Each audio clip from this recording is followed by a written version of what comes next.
Terima kasih. Assalamualaikum warahmatullahi wabarakatuh. Salam sejahtera.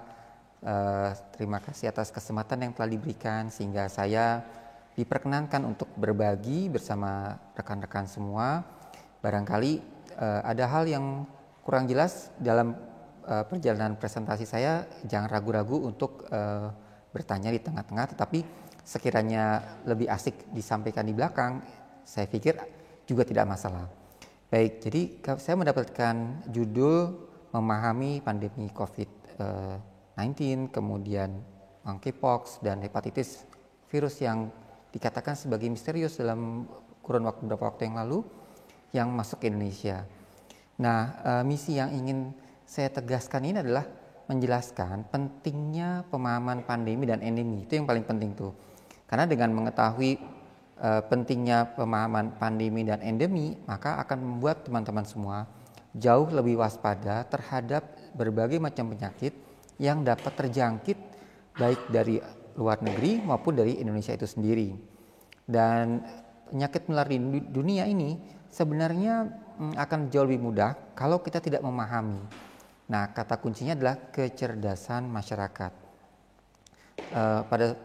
Hampir 30 tahun yang lalu pada saat saya berada di daerah, agak sulit buat saya untuk meyakinkan masyarakat akan pentingnya tanda kewaspadaan tentang kehamilan yang bisa berisiko menyebabkan kematian pada janin atau mungkin terjadinya komplikasi pada kehamilan yang menyebabkan ancaman pada ibu dan anaknya.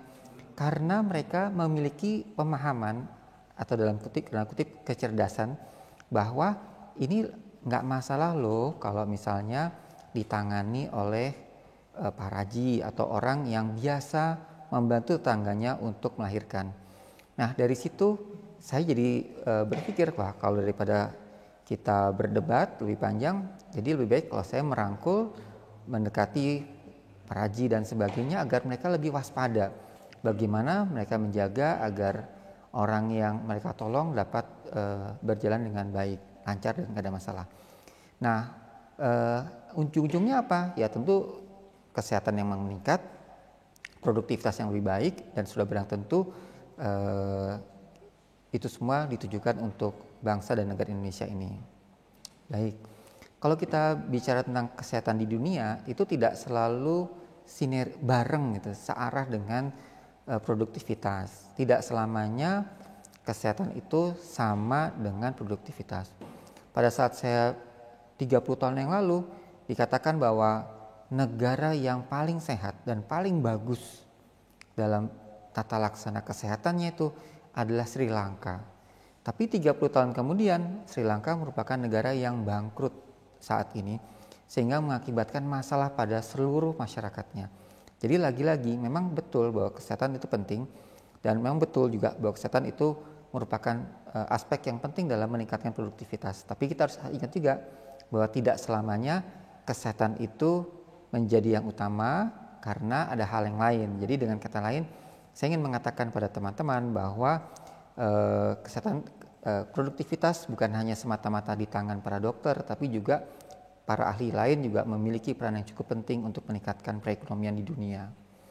Baik, kalau kita bicara tentang pandemi, sebenarnya kita akan bertanya, ini sebenarnya pandemi udah selesai belum sih dok? Udah bosan nih, udah capek, pakai masker kemana-mana, sering-sering cuci tangan saya udah kering, bibir saya udah kering gitu ya. Apa nggak ada cara lain untuk menyelesaikan? Kan udah vaksin semuanya gitu. Ya memang sebagian besar iya. Indonesia terdiri atas 270 juta sekian penduduk dan saat ini sekitar 170 juta penduduk lebih dikit gitu ya yang sudah melakukan vaksinasi 2 kali. Tapi buat teman-teman yang sering jalan-jalan ke luar negeri atau antar kota, saya rasa harus ditingkatkan jadi vaksinasi booster yang pertama alias 3 kali vaksinasi. Nah, tentu teman-teman tahu apa bedanya pandemi, endemi, atau mungkin epidemi gitu.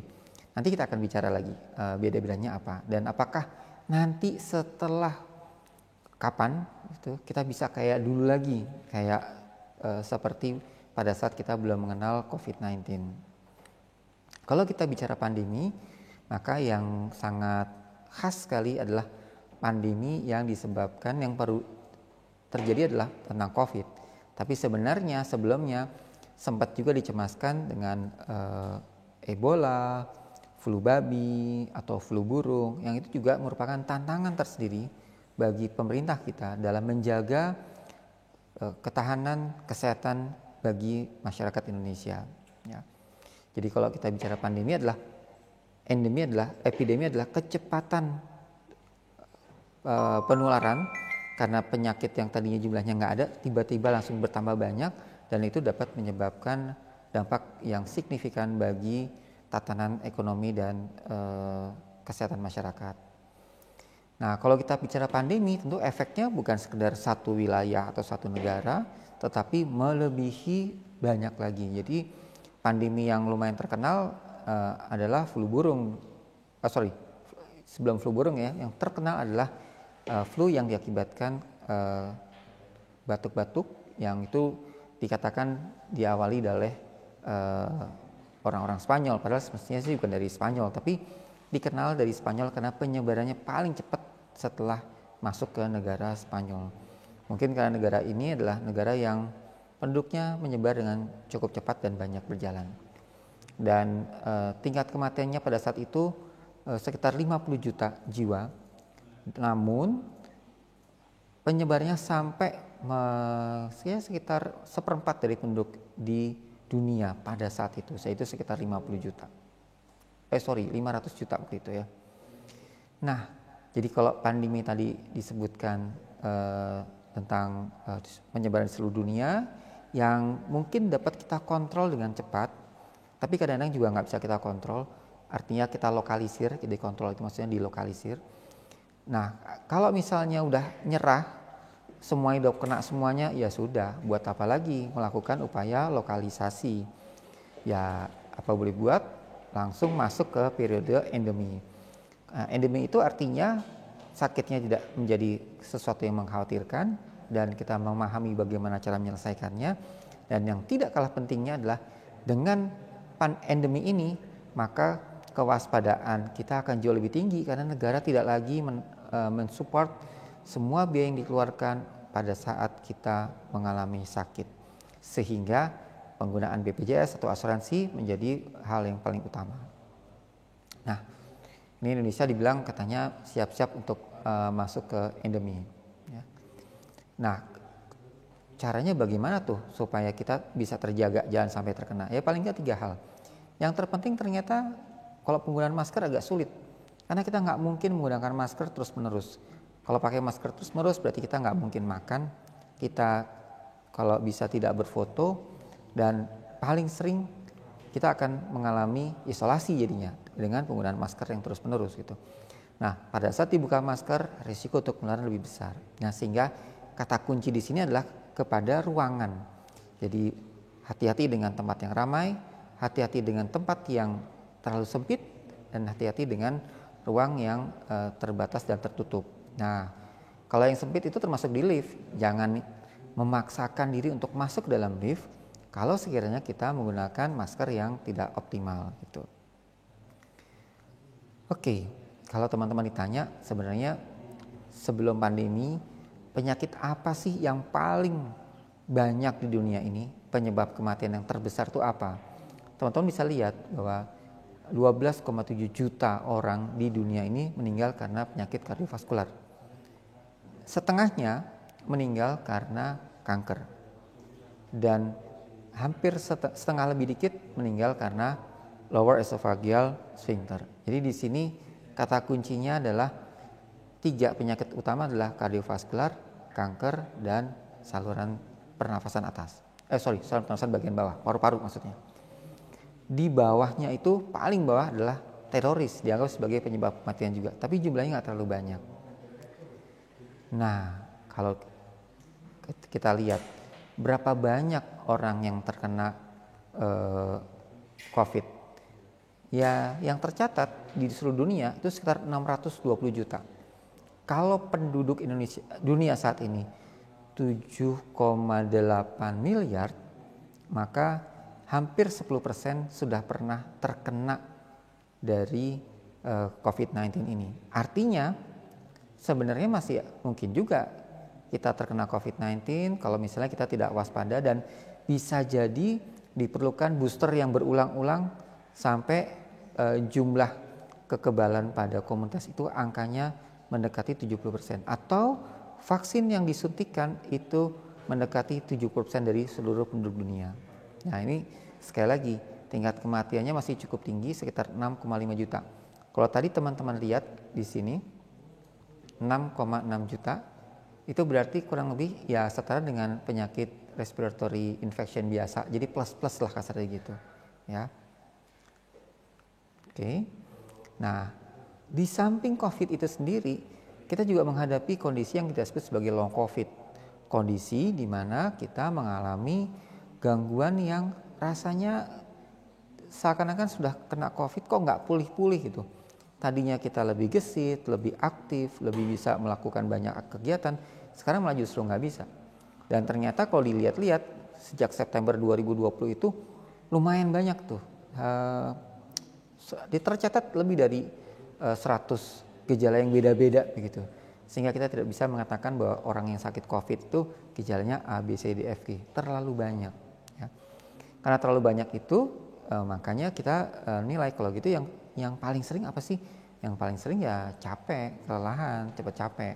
Kemudian berdebar-debar, kemudian mungkin rasa berdenging di telinga, atau mungkin hampir selalu merasa lelah di setiap saat, dan yang nggak kalah pentingnya adalah gangguan pada saluran cerna, gampang diare, gampang perutnya sakit, gampang sakit mah dan sebagainya. Ya.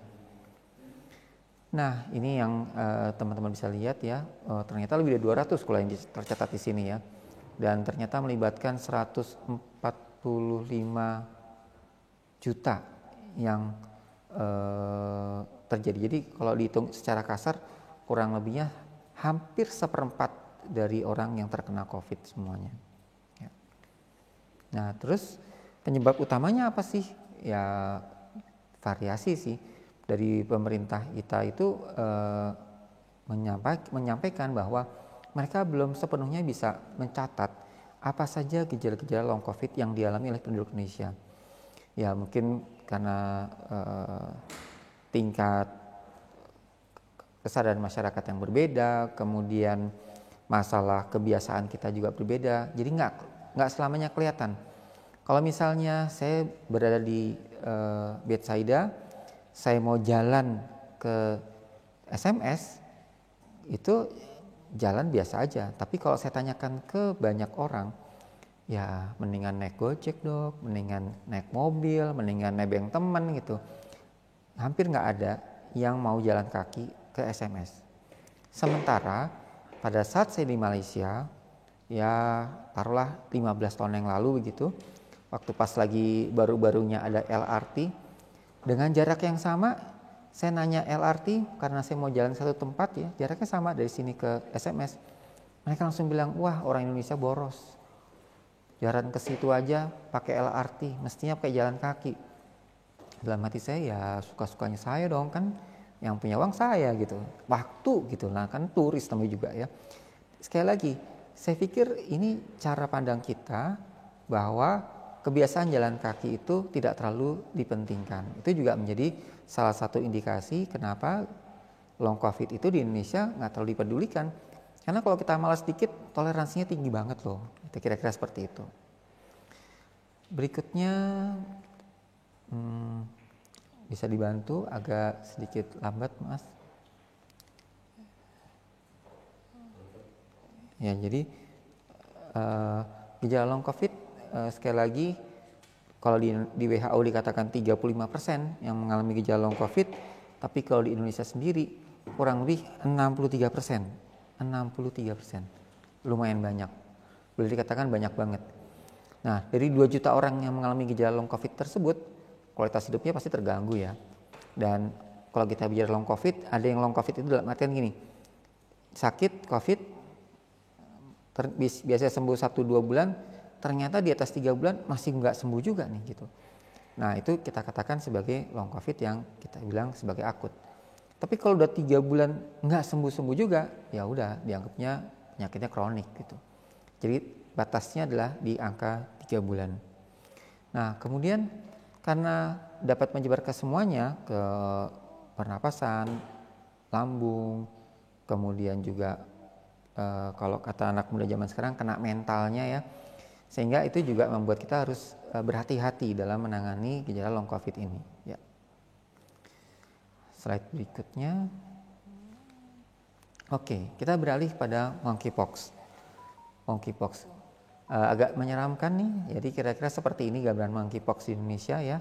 Ini disebabkan oleh virus dan virus tersebut menyebarkan terutama karena sentuhan, ya. Slide berikutnya. Batuk pilek bisa atau enggak? Bisa. Kalau dia ada gejala batuk pilek, maka itu akan dapat menyebabkan langkah berikutnya, penyebaran. Sebenarnya ini enggak ada di orang, ini sebenarnya virus yang dari binatang gitu. Dan monkeypox itu anggota dari genus Orthopox virus ya, dalam keluarga Poxviridae. Dan ini juga termasuk virus yang sama yang menyebabkan cacar air atau cacar yang kecil-kecil gitu ya. Nah itu mirip-mirip sama, hampir-hampir sama semuanya. Oke. Nah gunakan monkeypox gimana? Ada yang bilang wah ini kan gatal-gatal, digaruk-garuk. Enggak juga sih. Ini diawali dengan tahun 1958 di Denmark tuh ada 2 kasus cacar yang bentuknya kok lebih besar, batasnya tegas, menonjol keluar. Dan pada koloni kera gitu, karena di koloni kera dibilangnya wah ini monkeypox nih, cacar air pada orang kecil-kecil, kalau pada monyet besar-besar gitu. Nah kalau penyakit ini penyakit zoonosis yang kena pada hewan atau binatang, yang kena apa aja? Ya ternyata bukan hanya monyet aja, tetapi juga tikus dan tupai. Nah prinsipnya adalah sekali lagi adalah tikus ya, karena inangnya di situ. Dan pertama kali tersebar itu di 1970. Jadi ingat 1958 itu ketahuan di Denmark, baru 12 tahun kemudian ada di Afrika. Dan di Amerika 30 tahun kemudian juga didapatkan gambaran seperti ini, tapi pada binatang anjing ya, pada binatang anjing. Dapat dari mana anjingnya? Dapat dari tikus yang kena infeksi yang diimpor dari Afrika. Akhirnya tahun 2017 itu juga ada kejadian luar biasa monkeypox di Nigeria. Terus di Inggris dan Israel juga melaporkan hal yang sama. Dan di Singapura beberapa waktu yang lalu ada warga negara Nigeria yang juga kena monkeypox pada saat lokakarya. Dan orang yang kontak erat 23 orang diperiksa, dipastikan, dicari tahu seperti apa. Nah, karena penyebarannya kebanyakan negara-negara Afrika, maka kita sangat hati-hati dengan orang-orang dari Afrika. Dan slide berikutnya. Nah, di sini ternyata dari sekian banyak yang kena, dicek semuanya, ternyata cuma 1. Dan karena di luar negeri juga sudah melandai, di WHO mengatakan sudah berkurang, kita boleh katakan monkeypox juga sudah cooling down. Slide. Nah, ini juru bicara Kemenkes menyampaikan bahwa awalnya dikatakan ada 75 kasus, kemudian ternyata 1 yang terkonfirmasi, 1 kasus suspek, jadi gejalanya khas tetapi tidak disertai dengan pemeriksaan PCR yang sesuai. Dan sisanya discarded karena dikatakan negatif karena gejalanya nggak sesuai. Ya. Dan intinya adalah 97% itu ternyata negatif ya, bukan kasus itu. Slide. Kita sekarang beralih pada hepatitis. Hepatitis yang dimaksud tentu bukan hepatitis karena virus hepatitis A, B atau C yang kita kenal biasa. Demikian pula juga bukan hepatitis D dan E, tetapi hepatitis yang berbeda gitu. Jadi kalau teman-teman ada yang pernah kena demam berdarah, dokternya pasti pernah bilang, wah Pak, saya akan cek SGPT ya, karena kami akan mengevaluasi apakah gangguan hati terjadi juga pada infeksi virus demam berdarah ini. Jadi ternyata ada 80% dari infeksi virus itu yang dapat menyebabkan gangguan fungsi hati, sehingga ada baiknya akan dipantau dengan cukup ketat ya. Dan umumnya sih gejalanya tuh matanya kuning, kencingnya kecoklatan, lemes, demam, cepat lelah dan sebagainya. Dan karena ini infeksinya dianggap akut, jadi kurang dari 2 minggu, tapi juga kita bisa katakan ini kronik nih. Kalau ternyata gejalanya masih ada sampai di atas 6 bulan. Slide. Ini kalau ini gejala hepatitis A ya, walaupun nggak semuanya ada, tetapi sebagian seperti itu. Slide. Ya, ingat tidak semuanya harus kuning, tidak semuanya harus kuning. Slide.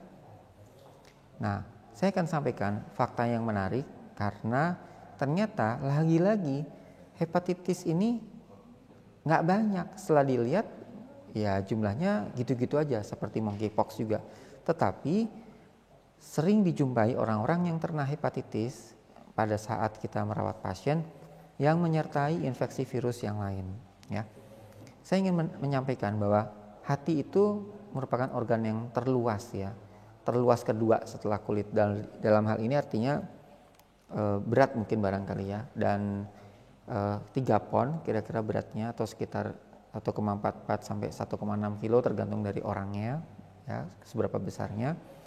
Kemudian multitasking, karena paling tidak didapatkan ada 500 fungsi dari hati ini yang berbeda-beda, 500 fungsi.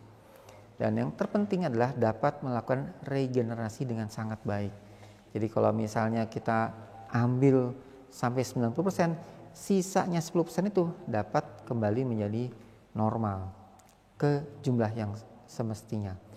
Nah, sementara memang tidak se-ekstrim itu kalau kami merawat pasien-pasien yang hepatitis dan kemudian perlu dilakukan cangkok hati, orang jadi donor itu kira-kira 2/3-nya akan diambil. Ya. Hati juga bermanfaat untuk membuat supaya obat yang diminum itu bisa bekerja dan menjaga agar tubuh kita tidak keracunan karena dia melakukan upaya detoksikasi. Slide. Nah, nularnya dari mana kalau gitu? Dari air dan makanan. Ini biasa hepatitis A. Dari pisau cukur atau alat kebersihan pribadi yang dipakai secara bergantian. Nah, ini dari hepatitis B. Hepatitis C bisa nggak? Bisa, tapi virusnya karena virus RNA cepat rusak. Sehingga nggak bisa lama-lama. Jadi kalau misalnya tukang cukurnya melakukan upaya untuk merapikan rambut, ada bagian yang luka, ada darah yang kenempel di pisaunya ditaruh, nggak dipakai berapa hari, udah nggak ada kumannya lagi gitu, udah aman gitu. Kalau hepatitis C, kalau hepatitis B masih bisa bertahan, sehingga harus hati-hati. Melalui pembuluh darah, dalam hal ini melalui darah atau komponen darah juga sangat sering. Kemudian melalui hubungan seksual yang tidak aman, saat dilahirkan dari ibu yang terinfeksi juga menjadi hal yang penting. Kemudian penggunaan jarum steril yang tidak steril ya, bukan hanya jarum steril atau jarum yang sekali pakai, tetapi juga seluruh alat-alat medis yang digunakan. Nah, kalau penularannya gimana nih? Penularannya masalahnya masih belum terlalu pasti. Apakah lewat hubungan atau sebab yang lain? Nah, ini menjadi perhatian buat kita semua karena kewaspadaannya jadi jauh lebih meningkat dalam hal itu. Ya. Slide. Nah, take home message-nya bagaimana? Perhatikan kesehatan tubuh kita, ya, yang dimulai dengan menjaga keseimbangan antara makanan, aktivitas, dan pekerjaan. Kalau misalnya kita bisa memperhatikan tubuh kita dengan baik, maka biasanya kita akan jauh lebih sehat juga, dan biasanya juga jiwa kita juga akan lebih sehat begitu. Kalau kita berhubungan dengan dunia luar, jangan lupa jaga jarak masih menjadi kata kunci yang terpenting ya. Tanda bahaya penularan penyakit itu apa? Pada saat datang satu tempat dan kemudian kita pulang ngerasa nggak nyaman, nggak enak. Hati-hati, sebaiknya kita jangan pergi ke tempat yang lain dulu. Pastikan gejala tersebut dapat selesai dalam waktu yang cepat gitu. Dan diharapkan teman-teman semua bisa berbagi gaya hidup yang sehat pada komunitas, lingkungan, dan keluarga agar kita semua selalu dalam kondisi sehat baik lahir maupun batin. Terima kasih.